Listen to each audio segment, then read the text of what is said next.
with one soft massage ball just below the top of the hip bone.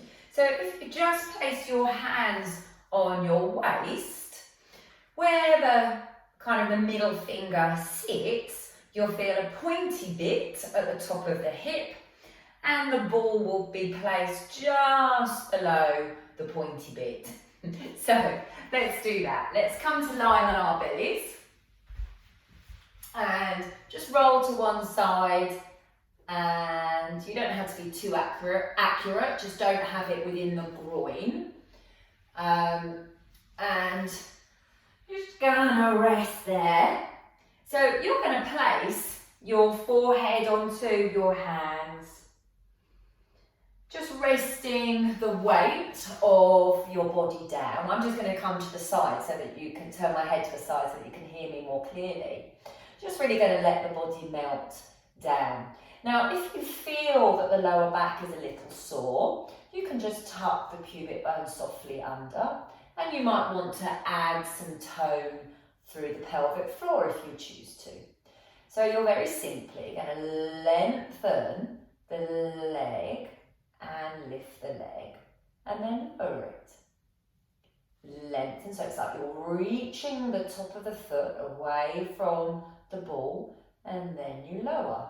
So don't kind of squash the lower back at all.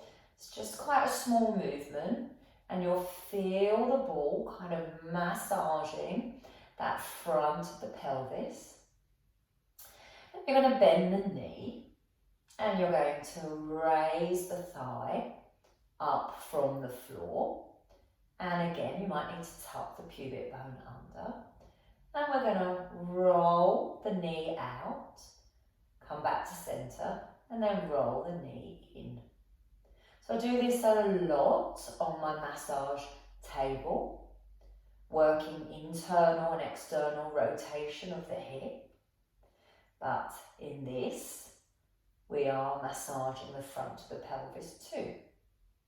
You're going to keep the knee bent but lower the thigh to the floor. We're going to use that internal and external rotation, but we're actually going to kind of allow the leg to be like a pendulum.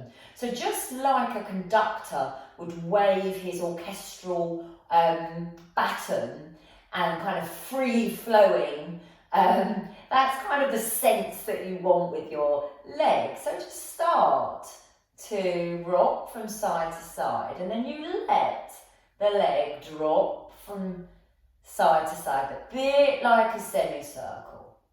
So again, we're massaging the front of that hip, the ASIS, but also we're just creating this really easy, gentle mobility within the hip socket.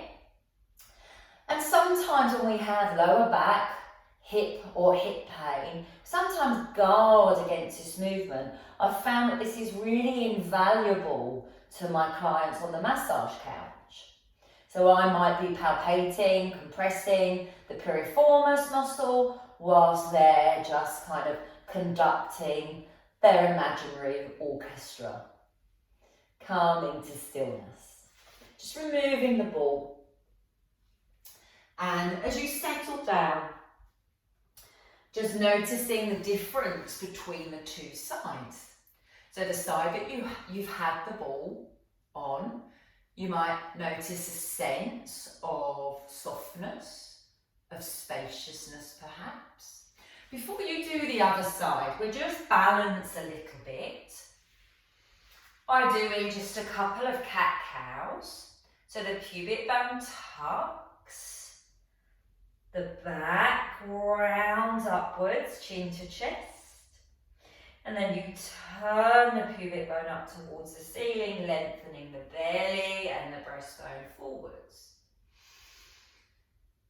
So just mobilizing, creating hydration and balancing the body. Remembering to do that to the other side. Stop, compare, and then finish with another set of a few cat-cows.